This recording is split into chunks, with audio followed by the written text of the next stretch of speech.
Shalom saudara-saudara yang kekasih dalam Tuhan. Saya berdoa saudara dalam keadaan baik adanya. Senang sekali saudara bergabung kembali bersama dengan kami di ibadah online hari ini. Nah saudara, mari kita mulai dengan doa lebih dahulu. Bapa di dalam surga, kami bersyukur untuk kesempatan yang Tuhan berikan bagi kami pada hari ini, untuk kembali kami boleh beribadah bersama-sama lewat online. Kami berdoa untuk Roh Kudus mempersiapkan hati kami, untuk kami boleh menyembah Engkau, bahkan mendengarkan firman-Mu. Urapi setiap kami pada hari ini Tuhan, lawat setiap kami dimanapun kami berada. Di dalam nama Tuhan Yesus kami berdoa dan mengucap syukur. Amin. Nah saudara yang kekasih dalam Tuhan, kita ada good news pada hari ini yang saya ingin sampaikan kepada saudara, bahwa channel YouTube kita yang hari minggu yang lalu kita targetnya untuk mencapai 100 subscriber, dan sampai hari ini saya cek kita sudah mencapai sekitar 120 yang subscribe YouTube channel kita. Dan saya berdoa supaya ini boleh menjadi berkat bagi banyak orang lain. Itu sebabnya saya ajak saudara untuk membagikan atau share YouTube channel kita, dan ajak mereka juga untuk subscribe, supaya mereka juga boleh mengalami berkat Tuhan melalui pujian maupun juga melalui pemberitaan firman Tuhan. Nah saudara, sebagai tanda terima kasih kepada setiap saudara yang sudah subscribe, bahkan bagi setiap yang sedang menyaksikan atau mengikuti ibadah online ini atau menyaksikannya lewat YouTube, maka mulai minggu ini, hari ini, saya akan memberikan quiz. Setiap hari minggu satu quiz, dan Anda bisa menjawabnya, dan setiap minggu kita akan pilih satu pemenang, dan pemenang akan mendapatkan hadiah voucher $50. Nah, setiap minggu mulai minggu ini saudara.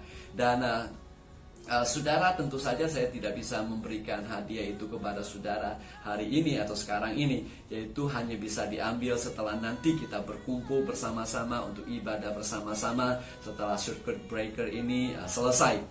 Nah saudara, kuis ini nanti jawabannya adalah saudara harus video sendiri-sendiri, dan kemudian Anda jawab pertanyaan itu, dan kemudian saudara kirimkan ke email admin@nbcsingapore.org atau org.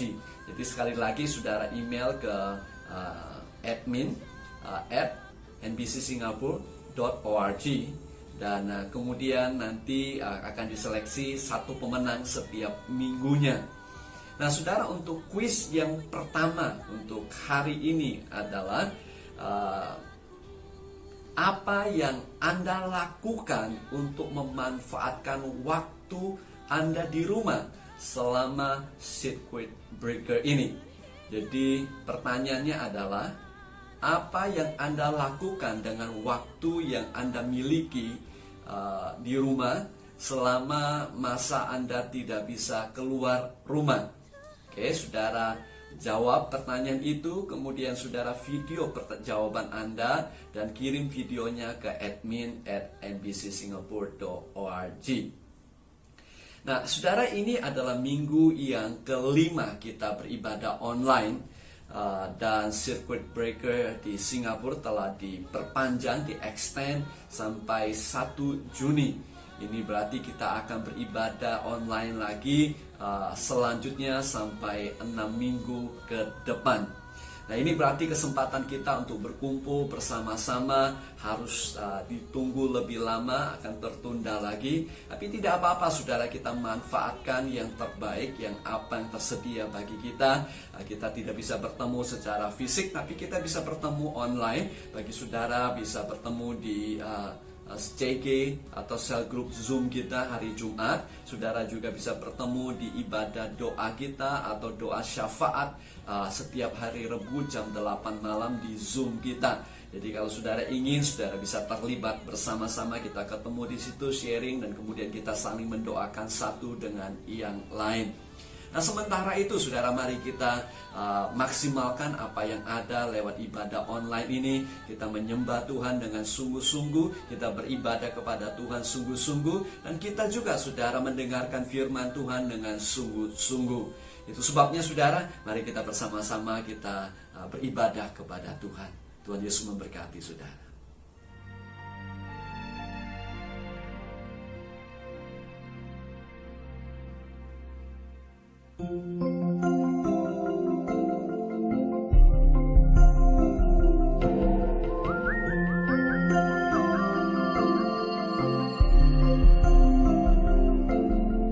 Kasih yang terindah, hati yang mulia, hanya ku temukan di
Bapa, Engkau mengenalku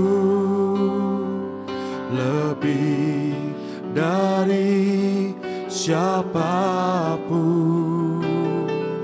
Engkau tahu ceritaku dan isi hatiku. Tak peduli masa lalu, Engkau tetap memilihku. Ubahkanku, sempurnakan jadi karya yang indah.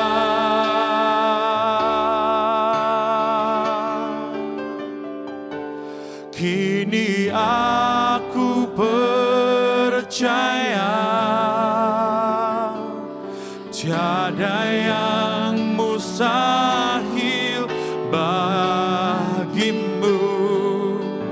Kuasa-Mu kuatkanku,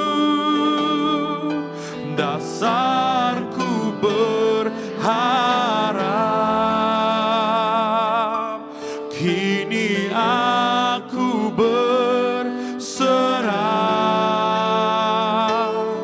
pada rancangan-Mu bagiku.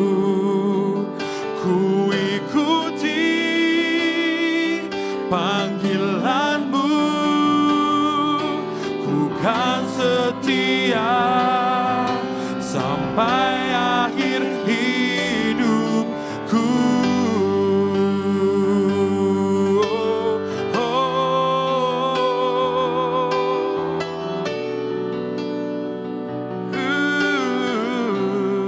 Katakan Bapa. Bapa, Engkau mengenalku lebih dari siapapun. Engkau tahu ceritaku dan isi hatiku. Tak peduli masa lalu, Engkau tetap memilihku. Ubahkanku, sempurnakan jadi karya yang indah. Kini aku percaya tiada yang mustahil bagimu. Kuasa-Mu kuatkanku, dasarku berharap. Oh, kini aku berserah pada rancangan-Mu bagiku. Ku ikuti panggilan-Mu, ku kan setia sampai akhir hidupku.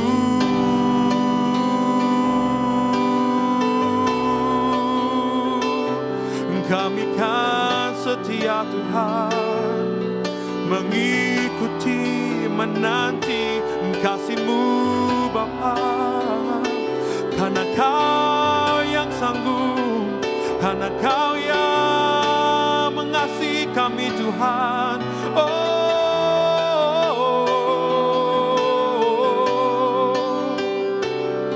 hanya di dalam hadirat-Mu Tuhan.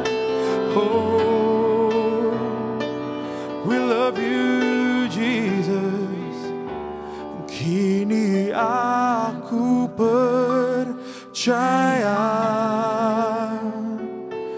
tiada yang mustahil. Katakan dengan iman, bagimu Tuhan kuasa-Mu, kuatkan kami Tuhan, dasarku berharap. Oh, kini kami berserah kepadamu, rancangan-Mu bagiku. Ku ikuti panggilan-Mu, ku kan setia sampai akhir hidupku. Oh, kini aku percaya.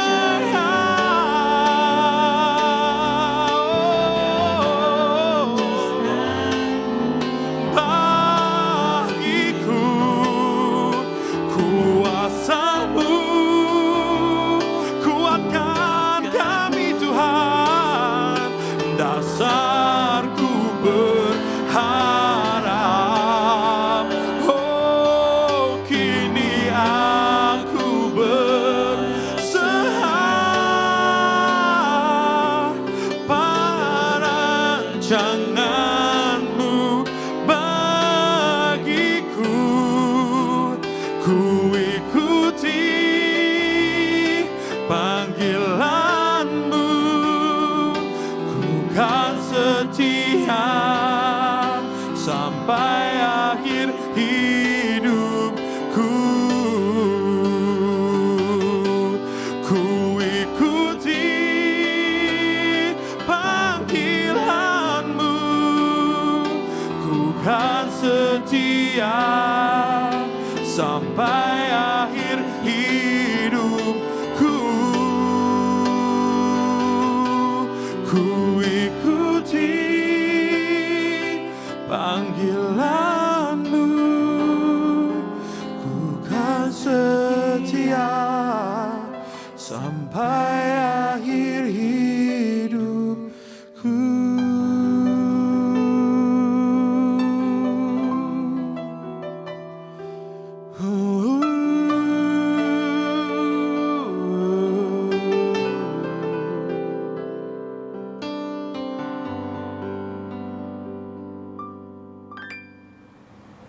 Shalom semuanya, selamat pagi dimanapun saudara berada. Saya senang saudara bisa bergabung bersama-sama kami di ibadah online kami New Beginning Church. Mari siapkan hati kita untuk menerima kebenaran firman Tuhan. Dan saya berdoa dan rindu agar firman Tuhan yang akan kita terima, pelajari, dan renungkan hari ini akan membantu kita untuk menjadi pribadi yang lebih dewasa dalam menjalani hari-hari yang sulit terakhir ini. Dan juga saya berdoa untuk setiap daripada kita tidak hanya menjadi pendengar, tapi menjadi pelaku firman Tuhan. Amin. Nah, renungan firman Tuhan pagi ini saya beri judul, What do you do when you are in the waiting room? What do you do when you are in the waiting room? Izinkan saya memulai dengan mengutip apa yang Straits Times terbitkan beberapa hari yang lalu, yang berjudul, Trauma Lingers when Wuhan reopens. Trauma terus berkepanjangan terjadi saat Wuhan dibuka kembali. Mari saya kutip. Wuhan telah dibuka kembali, tetapi gangguan stres pasca trauma masyarakat sangat nyata dan tetap bermanifestasi dalam berbagai cara. Dan akan terus selama beberapa bulan atau bahkan bertahun-tahun ke depan. Lockdown selama 2 bulan mungkin baru saja dicabut oleh pemerintah China.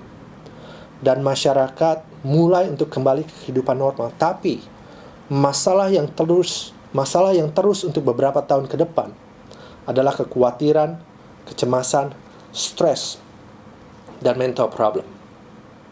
Saudara, COVID-19 memaksa kita untuk masuk ke dalam lockdown. Seolah-olah kita semua masuk ke dalam waiting room, di mana kita harus diam di rumah dan menunggu aktivitas kehidupan untuk kembali normal. Dan krisis virus corona ini bersifat universal. Tidak pandang bulu, semua kena dampaknya. Baik muda atau tua, kaya atau miskin, semua dipaksa masuk ke dalam our own waiting room. Mungkin dalam konteks COVID-19, staying home membuat kita tetap safe untuk tidak terinfeksi oleh virus. Tetapi tidak berarti membuat kita sane atau imun dari stres dan isu mental saat dan setelah kita melewati semua krisis ini. Staying safe is not the same as staying sane. Nah, izinkan saya berikan terlebih dahulu arti kata waiting room. Waiting room is a place between where we are going, is a place between where we are right now and where we are going. It is how we respond in the waiting room determines where we will go. Saya ulangi. Waiting room is a place between where we are right now, and where we are going. How we respond in the waiting room determines where you will go. Tahukah kita bahwa waiting room bisa menjadi tempat yang menakutkan dan berbahaya? Kepada sebagian orang bahkan itu bisa menjadi pribadi, orang tersebut bisa menjadi pribadi yang lebih parah daripada sebelum dia masuk ke dalamnya. Atau waiting room bisa menjadi tempat di mana transformasi terjadi, mengubah seseorang menjadi pribadi yang lebih baik. Semuanya tergantung bagaimana seseorang respon saat di dalam keadaan menunggu. Tergantung how he responds in the waiting room. It depends on how we respond in the waiting room. Nah, saya akan mulai dengan tiga kebenaran mendasar yang perlu kita pegang saat berada di dalam waiting room. 3 foundational truth about being in the waiting room. 3 foundational truth when we are in the waiting room. Nah, kebenaran ini akan membantu kita mengubah perspektif kita terhadap apa yang akan kita hadapi di depan. Dan juga menjadi landasan kekuatan akan apa yang akan kita lakukan di saat kita berada di dalam waiting room. Di masa penantian seperti sekarang-sekarang ini. Ya. Dan 3 foundational truth about being in the waiting room, it is so important that we will miss the purpose. We will get destroyed if we don't understand these 3 foundational truth. Dan saya akan bagikan terlebih dahulu kepada saudara yang pertama. Kebenaran yang pertama, yaitu God is good. Kebenaran yang pertama yang harus kita tidak hanya sekedar tahu, tapi percaya adalah bahwa Tuhan itu baik. God doesn't place us in the waiting room to punish us and make us miserable. But rather, God want to protect us and prepare us. Tuhan tidak menempatkan kita di ruang tunggu untuk menghukum kita dan membuat kita sengsara, tetapi untuk melindungi dan mempersiapkan kita. Tuhan mau kita melewati proses menunggu bukan karena Dia ingin kita belajar bagaimana menjadi sabar. Tapi Dia Bapa yang baik, Dia ingin melindungi kita dan mempersiapkan diri kita. Sebelum kita sampai kepada tujuan kita, Dia ingin mempersiapkan kita terlebih dahulu. Jangan sampai kita gegabah dan menjadi celaka atau tidak siap, tidak bisa handle apa yang baik yang datang ke dalam hidup kita. Dengan demikian maka kita akan merusak semua hal yang baik yang Tuhan sudah siapkan untuk kita. Saya bacakan Amsal pasalnya yang ke-22, ayatnya yang keempat. Dikatakan di sini, kalau orang bijak melihat malapetaka, bersembunyilah ia. Tetapi orang yang tak berpengalaman atau orang yang akan berjalan terus, lalu kena celaka. Nah, firman Tuhan ini berkata, jika kita berhikmat, kita akan stay home untuk terhindar dari bahaya. Dan firman Tuhan ini relevan untuk hari-hari ini. Orang-orang yang berhikmat, maka seharusnya kita berlindung di rumah. Bukan seperti orang bebal malah keluar rumah mencari celaka. We just need to understand that God is good. Di saat-saat seperti ini, krisis COVID-19 berdampak merata untuk semua orang. Kita nggak sendirian, saudara. Jika kita berpikir kita adalah orang satu-satunya yang malang, orang yang satu-satunya yang celaka, orang yang paling dirugikan saat krisis ini, maka kita akan menjadi pribadi yang komplain dan menggerutu dan menyalahkan Tuhan. Sebaliknya saat kita mengerti Tuhan itu baik, God is good. Di masa-masa ini, di saat-saat ini, Dia akan melindungi kita dan mempersiapkan kita. Maka kita akan berubah menjadi pribadi yang mengucap syukur di dalam penantian kita. And we will stop asking why and start asking what. What are you preparing me for, God?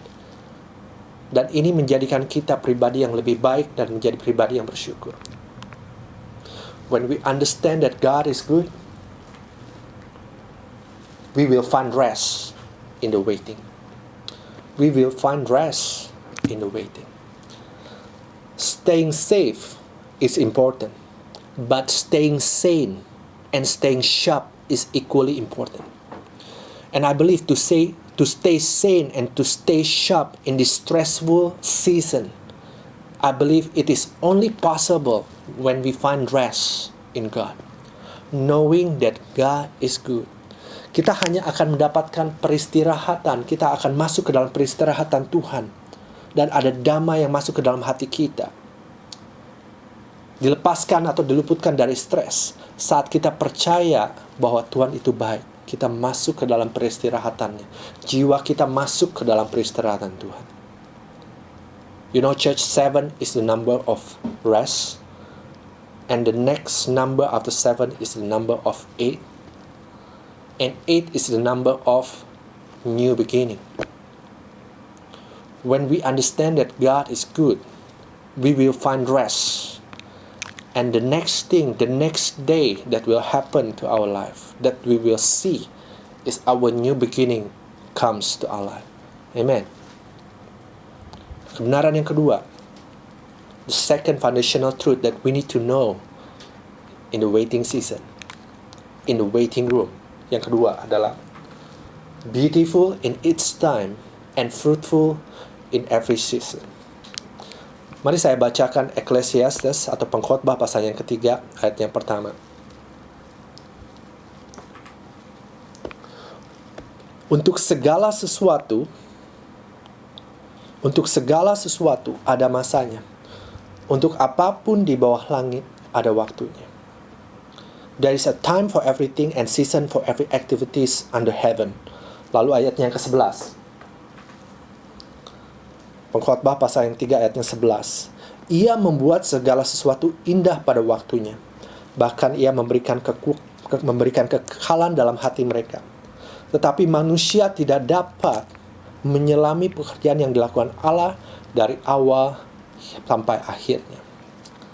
Manusia tidak bisa menyelami apa yang dilakukan Tuhan pada akhirnya. Bahasa Inggrisnya saya katakan, He has made everything beautiful in its time. He has also set eternity in our human heart. But no one can fathom what God has done from beginning till the end. Ya. Nah, kebenaran ini berbicara mengenai time and season, waktu dan musim. Tahukah saudara, untuk Tuhan menjadikan segala sesuatu itu indah pada waktunya, pada musimnya, kalau kita juga melakukan bagian kita di dalamnya. Saya ulangi. Untuk Tuhan melakukan segala sesuatu indah pada waktunya, diperlukan kita melakukan bagian kita di dalamnya. Bagian di mana segala sesuatu menjadi indah bukan hanya bagian Tuhan saja, tapi juga tergantung kepada kita, bagaimana kita turut berpartisipasi di dalamnya atau tidak. Dan untuk kita menghasilkan buah di setiap musim kehidupan kita adalah bagian kita. atau tanggung jawab kita. Bukan tanggung jawabnya Tuhan. Poin saya adalah di sini, apapun sebutannya saat-saat ini, sekarang ini, apakah saudara menyebut tahun 2020 ini tahun krisis, atau saudara mau sebut tahun 2020 ini atau tahun virus, atau musim virus, musim lockdown. Intinya adalah, apapun itu, di dalamnya ada bagian kita untuk berpartisipasi di dalamnya, untuk menjadikannya indah pada akhirnya. Dan itu indah untuk saudara, untuk kita semua, bukan untuk Tuhan. Jadi di dalam setiap apapun musim kehidupan kita, hidup kita dituntut untuk tetap menghasilkan buah karakter ilahi. Ini yang Tuhan mau di dalam hidup kita. Nah, saudara ingat cerita saat Yesus mengutuki pohon ara, Jesus cursed the fig tree. Yesus melihat pohon ara yang lebat daunnya, tapi tidak berbuah. Lalu Yesus datang mengutuki pohon ara yang tidak seharusnya berbuah pada saat itu. Musim untuk berbuah bagi pohon ara belum saatnya tiba. Tetapi kenapa Yesus mengutuki pohon ini? Apakah artinya Yesus irrelevant? Yesus irrational, gak masuk di akal? Atau Yesus sedang menyampaikan pesan secara kiasan, secara metafora? Apa yang Yesus coba sampaikan kepada kita dalam cerita pohon ara ini adalah penampilan luar atau penampilan jasmani, outward appearance tidak sepenting dibanding dengan karakter batiniah atau manusia rohani kita. Lebat daunnya tidak ada artinya jika pohon tersebut tidak menghasilkan buah. Buah di sini adalah karakter ilahi. Kapanpun musimnya, Jesus want to teach us that for every season we should be fruitful in regards to our inner lives. Artinya transformasi of our inner man, transformation of our inner man has to continue regardless the season of our life. Transformasi dalam kehidupan manusia batiniah kita harus terus terjadi hari demi hari, apapun musim kehidupan kita. Jesus expect us to be fruitful with our inner man, transformed to be a better person regardless the season of our life. Regardless the season of our life. And that is important. It is important to Him. And when we understand this truth, God made everything beautiful in its time. But we have to be fruitful in every season. Then we will be set free from worrying and start doing our part in our waiting. Kita akan dibebaskan dari rasa khawatir dan mulai melakukan apa yang bisa kita lakukan di masa-masa penantian ini. Amin. Tuhan menjadikan indah, tetapi diperlukan bagian kita untuk berpartisipasi di dalamnya. Amin. So, saya mau tunjukkan kepada saudara saya quotes yang saya sebut dengan www. When you wait, you don't worry, you work your part, cause worry won't work. When you wait, you don't worry, you work your part, cause worry won't work. Amin. Kebenaran yang ketiga yang harus kita ketahui dan pegang, yaitu it is not waiting room, it is working room.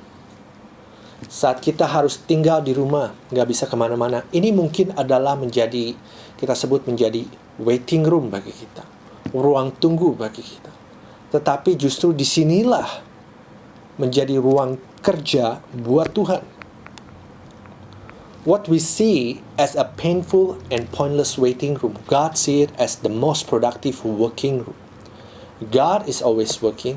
He is always working on you and me. We are His number one project. Kitalah project nomor satunya Tuhan. Saat kita mengerti kebenaran ini, maka kita nggak akan buru-buru mencari jalan keluar, mencari exit door dari ruang penantian kita, tetapi mencari tujuan Tuhan di dalam ruang penantian kita.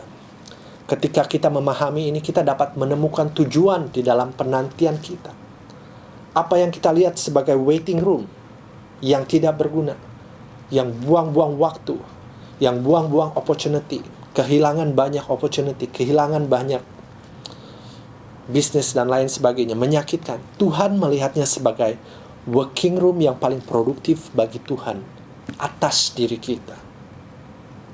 Karena Tuhan menghendaki yang terbaik buat dirinya, buat kita semua.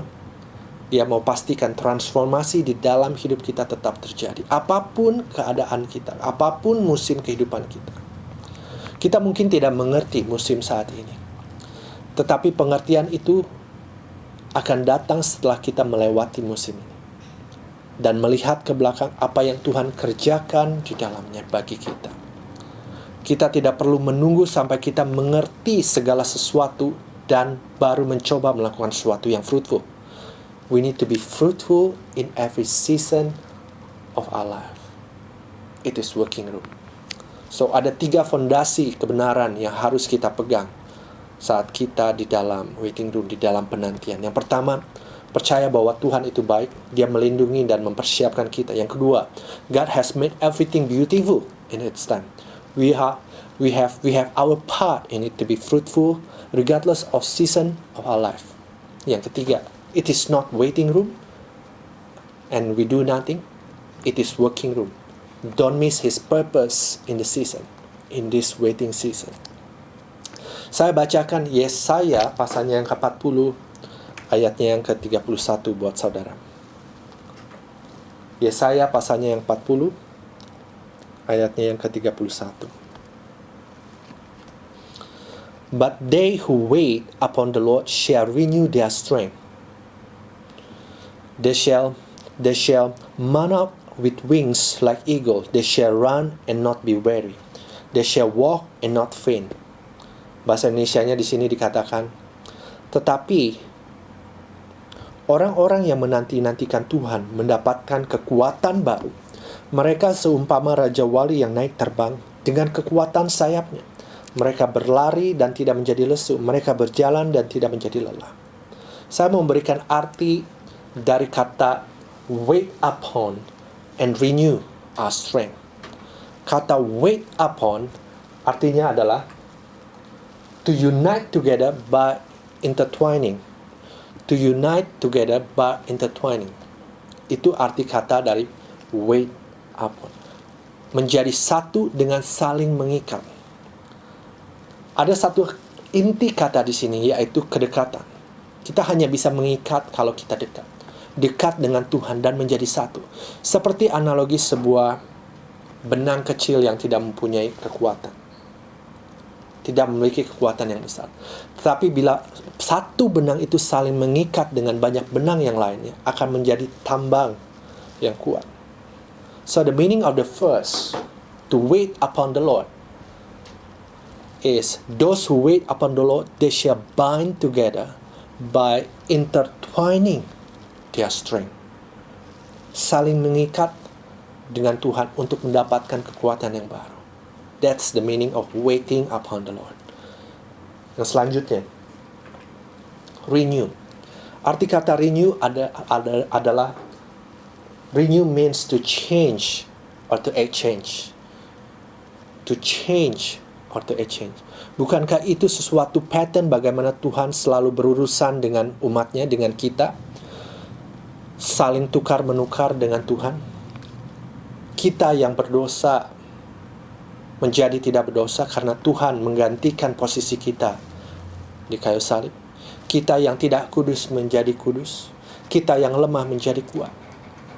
Artinya, renew di dalam konteks ayat Yesaya ini berarti ada pertukaran energi yang besar ketika Anda menanti-nantikan Tuhan.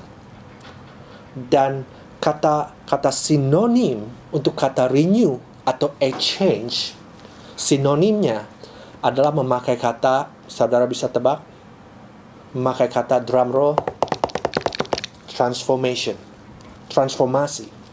Kata renew, kata exchange is the same word as the word transformation. Jadi di sini ada transformasi energi yang besar ketika Kita menantikan Tuhan. Kita yang lemah, kita yang nggak tahu harus berbuat apa.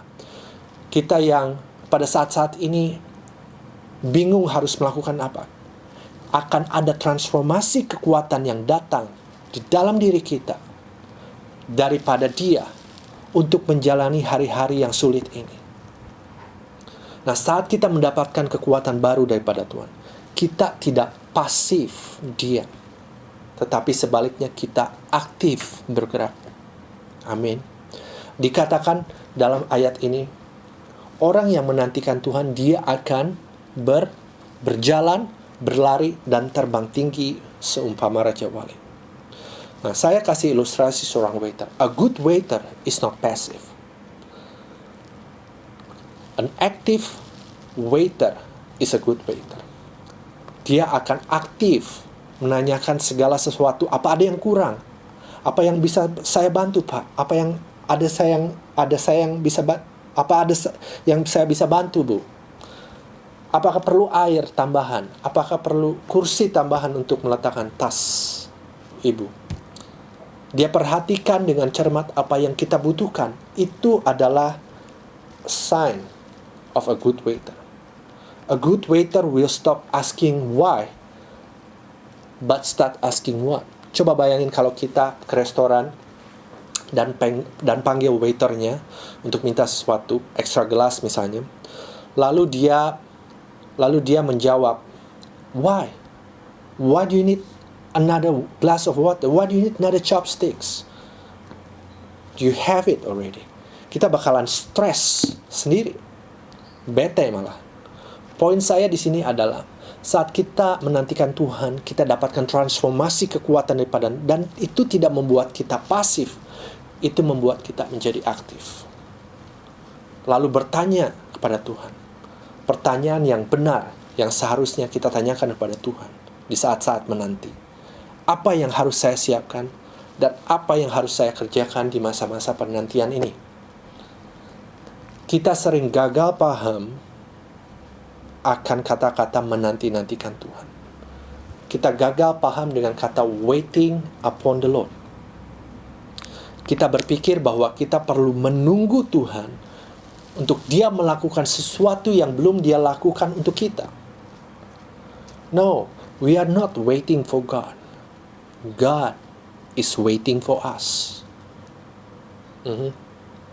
God is not the one who is slow. God is not old. God is the one waiting for us. Buktinya, ayat Alkitab ini tidak mengatakan bahwa Tuhanlah yang akan menggendong dan mengangkat kita dengan sayap seperti Raja Wali. Alkitab tidak mengatakan bahwa Tuhan yang akan berlari berjalan menggendong kita di atas punggungnya. Alkitab tidak berkata tersebut. Yang sesungguhnya, kebenaran yang sesungguhnya dalam firman Tuhan ini adalah Kitalah orang yang diperbaharui dengan kekuatan yang baru. Kitalah yang akan bergerak maju, yaitu berjalan, berlari, dan terbang seumpama Raja Wali. Aktif dan tidak pasif. Amin.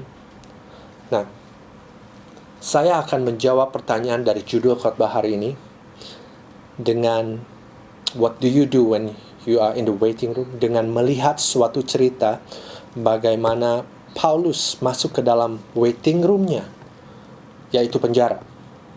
Mari kita lihat kisah para rasul pasalnya yang ke-16, ayatnya yang ke-25. So, what do you do when you are in the waiting room? Kita lihat kisah ini terlebih dahulu. Kisah para rasul pasalnya yang ke-16, ayatnya yang ke-25. Saya bacakan. Di dalam penjara, kira-kira tengah malam. Nah, kata tengah malam itu artinya dalam hitungan waktu itu bisa dibagi dua, yaitu kata arti kronos dan kata arti kairos. Kronos adalah waktu yang kita tahu, waktu yang bisa dihitung dengan jam kita. Tengah-tengah malam saya klasifikasi sebagai kronos, waktu yang kita tahu. Kira-kira tengah malam Paulus dan Silas sedang berdoa. dan menyanyikan pujian-pujian kepada Allah. Orang-orang tahanan yang lainnya pun sedang mendengarkan mereka bernyanyi. Tiba-tiba, Kairos. Kita nggak pernah tahu kapan Kairos terjadi, kapan waktu Tuhan terjadi. Maka disebut tiba-tiba. Ada apa? Terjadi gempa bumi yang hebat sekali. Sampai pondasi penjara itu pun turut bergoncang. Semua pintu penjara terbuka dan rantai-rantai yang membelenggu semua orang tahanan pun terlepas. Kepala penjara itu pun terkejut bangun ketika ia melihat pintu penjara itu terbuka. Ia menghunus pedangnya untuk membunuh diri, karena menyangka orang-orang tahanan sudah lari semuanya. Ayat yang 28, tetapi Paulus berteriak sekeras-kerasnya, "Jangan bunuh diri, kami semua masih ada di sini." Kami semua masih ada di sini. What do you do when you are in the waiting room? Apa yang Anda lakukan saat kita di dalam penantian? What do you do when you are in the waiting room? Yang pertama, pray and praise. Berdoa dan memuji dan menyembah Tuhan. Paulus di dalam penantiannya menunggu kairosnya Tuhan. Dia menghabiskan waktu kronosnya, yaitu di tengah-tengah malam, dengan berdoa dan memuji Tuhan. You know, the antidote to our problem is not our determination, but dependence on the Lord. It's not determination, but dependence. Not positive thinking, but prayer. Penangkal masalah saudara dan masalah saya bukanlah tekad, melainkan ketergantungan kepada Tuhan. Bukan pemikiran positif, melainkan perkataan doa. Bukan pemikiran positif, melainkan perkataan doa kita. Doa bukanlah pilihan terakhir, tetapi pilihan yang pertama untuk menghadapi pergumulan dan tantangan yang ada. Yang Paulus lakukan saat menanti di dalam penantiannya di penjara. He pray and he praise God. Karena dia tahu Tuhan itu baik. Karena ada tujuan Allah di dalam segala hal, di dalam setiap season, setiap waktunya. Yang kedua, what do you do when you are in the waiting room? Focus on the purpose of God. Fokus pada tujuan Tuhan dalam masa penantian. Saudara, Tuhan ingin mempersiapkan kita semua untuk sesuatu yang besar. Oleh sebab itu, berhentilah bertanya mengapa dan mulailah bertanya apa. Untuk apa Engkau mempersiapkan aku ini, Tuhan? And pastikan, don't miss His purpose in a waiting room. Bila Paulus kehilangan fokus akan tujuan Allah di dalam penantiannya di penjara, maka yang pertama kali dia lakukan saat pintu penjara terbuka adalah untuk lari keluar, kabur keluar. Pintu penjara terbuka itu merupakan mujizat. Tapi untuk tetap tinggal dan berkata kepada kepala penjara, kami semua masih di sini, jangan bunuh diri. Diperlukan keyakinan yang mendalam akan adanya tujuan Allah di dalam penjara, akan adanya tujuan Allah di dalam waiting room, di dalam kesengsaraan, di dalam penantian, di dalam kesulitan sekalipun. Paulus tidak tergesa-gesa kabur cari pintu keluar, tetapi mencari tujuan Allah di dalam penantiannya, di dalam penjara. Hasilnya pada akhirnya, it is beautiful in its time and fruitful in every season. Pada akhirnya, kepala penjara tersebut dimenangkan dan juga seisi keluarganya. Luar biasa. Mari kita lanjutkan. Yang ketiga, what do you do when you are in the waiting room? Do your part. Kerjakan bagian kita. Dan Tuhan akan melakukan bagiannya. Saat kita tahu akan apa yang Tuhan ingin kita lakukan, maka lakukanlah yang terbaik. Lakukan seperti semuanya itu tergantung pada kita sendiri. Dan jika berdoalah seperti semuanya tergantung kepada Tuhan. Work as if it all depends on us. But when we pray as if it all depends on God. Amin. Jika kita tidak tahu apa yang harus kita lakukan sekalipun di masa sulit-sulit seperti ini, lakukanlah apa yang kita tahu kita lakukan. Lakukanlah apa yang kita tahu kita bisa kerjakan. Kita tidak perlu mengetahui segala sesuatu untuk melakukan sesuatu yang fruitful. We don't need to know everything. We just need to do what we know. Amin. Gempa bumi yang membuka pintu penjara adalah bagiannya Tuhan. Tetapi untuk tetap tinggal, untuk berteriak kepada kepala penjara jangan bunuh diri, dan menginjilnya, memenangkan kepala penjara dan seisi keluarganya, itu bukan bagiannya Tuhan. Itu bagian dan tugasnya Paulus. Ada transformasi kekuatan yang diberikan kepada kita saat kita memuji dan menyembah Tuhan, saat menanti-nantikan Tuhan melakukan bagian kita. Ada tenaga, ada transformasi energi untuk melakukan bagian kita.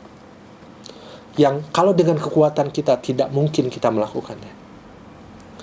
Dan ketika waktunya Tuhan tiba, Kairos, gempa bumi terjadi, Paulus tahu selanjutnya adalah bagian dia untuk bergerak. Do your part. Do your part. Yang keempat, what do you do when you are in the waiting room? Yang terakhir, be ready and don't miss your turn. Don't miss your turn. Be ready. Bersiaplah dan jangan lewatkan giliran Anda. Saya kasih ilustrasi. Saudara mungkin pernah berada di ruang tunggu. Dan selama menunggu giliran saudara, di sana ada banyak, karena banyak orang yang juga di sana menunggu giliran mereka. Pada saat giliran saudara dipanggil, akan ada buzzer atau bell dibunyikan. Pastikan kita sedang siap menanti, ready menanti. Waktunya dipanggil. Pastikan kita tidak jauh di luar, jauh dari suara yang akan memanggil kita, atau suara dari bell atau buzzer itu. Kita akan miss giliran kita kalau kita berada jauh, kalau kita distracted pakai headphone, main handphone, sibuk dengan segala yang tidak jelas. Ketika dipanggil, kita dilewatkan karena nggak siap. Nah, orang-orang yang menantikan Tuhan, mereka akan selalu ready. Mereka tahu persis apa yang harus dilakukan pada setiap musim yang ada, sesuai dengan kesiapannya masing-masing. Apa dia harus berjalan, berlari, atau terbang tinggi? Apakah kita saat ini adalah masa kita untuk berjalan? Berjalan di sini artinya di mana kita harus melangkah ke depan dengan banyak bertanya kepada Tuhan, dengan banyak konsultasi kepada Tuhan, dengan banyak berdialog dengan Tuhan, cari arah tujuan yang mana yang Tuhan kehendaki untuk hidup kita. Langkah demi langkah, arah tujuan kita yang mana yang tepat. Atau ini adalah masa saudara untuk berlari, saatnya untuk grab apa yang ada di depan kita, karena sudah jelas arahnya. Atau ini saudara, waktunya atau masanya untuk saudara terbang tinggi di masa-masa saat ini. Ada aja orang yang terbang tinggi di masa sulit seperti ini sekalipun. Kita hanya akan tahu bagaimana kita bergerak, apa yang harus kita lakukan di dalam saat-saat penantian ketika kita dekat dengan Tuhan. Dekat dengan sumber suara tersebut. Dekat dengan sumber untuk mendengar suaranya. Dan siap melakukan perkataannya. Be ready and don't miss your turn. Let me close with one statement as a closing. Let me show you. It doesn't matter how much time you think lost, how much money you think you lost in the waiting room. What matters the most is how much God you can have in the waiting room. How much time you lost, it does not matter. What matters the most is how much God you can have in the waiting room. Amin, saudara. Saya berdoa pagi hari ini, biar setiap Firman Tuhan itu memberikan hikmat kepada kita untuk menjadi pribadi yang bersyukur, pribadi yang mengerti tujuan Allah, pribadi yang mengerjakan apa yang ada di tangan kita, fruitful dalam setiap musim kehidupan kita. So church, not only we need to go through COVID-19 situation, we need to grow through, GROW, grow through this situation. Jadilah pribadi yang semakin serupa dengan Tuhan. Jadilah pribadi yang mendengar suara Tuhan. Jadilah pribadi yang melakukan apa yang Tuhan ingin kita lakukan. Di saat-saat ini, saya percaya umat Tuhan akan dipakai oleh Tuhan secara luar biasa. Dengar-dengaran dengan suara Roh Kudus, apa yang harus saudara lakukan. Amin. Stay safe, stay sane, stay sharp. God is good, and God bless you. Tuhan Yesus memberkati.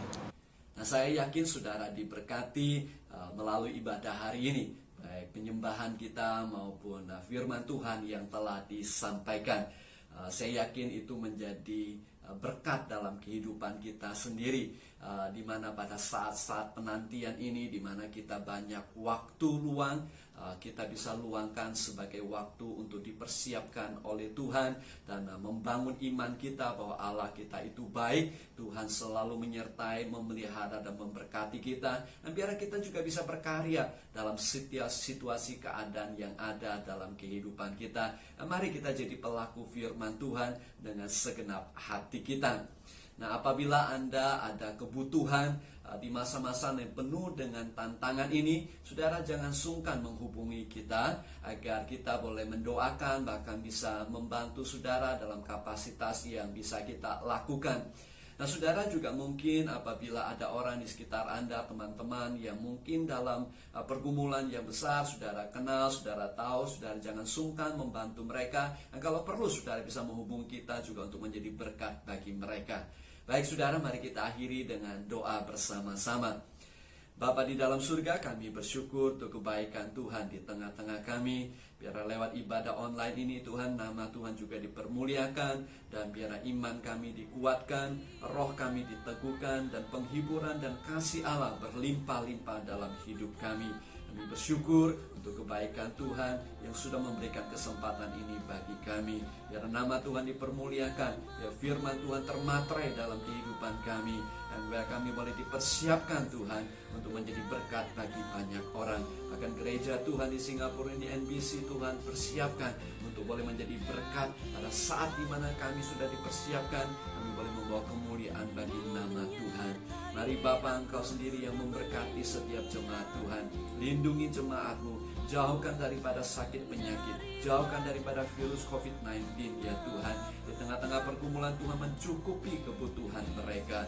Bapa, Kami berdoa untuk bangsa dan negara Indonesia. Berikan hikmat bagi para pemimpin di Indonesia Tuhan. Berkati gereja Tuhan, berkati anggota keluarga kami di Indonesia. Demikian juga Tuhan berkati para pemimpin di Singapura ini Tuhan, agar mereka mengambil kebijaksanaan dan yang sangat bijaksana supaya mereka boleh menjadi berkat bagi bangsa ini. Tuhan tolong pulihkan bangsa ini. Tuhan tolong umat-Mu yang sedang mengalami pergumulan dan tantangan. Tuhan tolong mereka yang sedang dalam mengalami sakit penyakit. Tangan Tuhan yang menopang mereka. Mari Tuhan belas kasihan-Mu atas bangsa-bangsa di dunia ini. Pakai gereja Tuhan menjadi berkat. Terima kasih Tuhan, berkati umat-Mu Tuhan. Berkati mereka, lindungi mereka, jauhkan mereka dari segala yang jahat. Bukakan tingkap-tingkap langit, berkati mereka dengan berkat rohani dan jasmani berlimpah-limpah. Pada di tengah-tengah pergumulan situasi ini sekalipun. Terima kasih Tuhan. Biar kasih dari Allah Bapa, karunia Tuhan Yesus Kristus, persekutuan, penghiburan, dan pengurapan Roh Kudus menyertai setiap saudara mulai sekarang ini sampai selama-lamanya. Di dalam nama Tuhan kita Yesus Kristus. Dan percaya katakan, amin. Amin. Tuhan memberkati saudara. Selamat hari ini.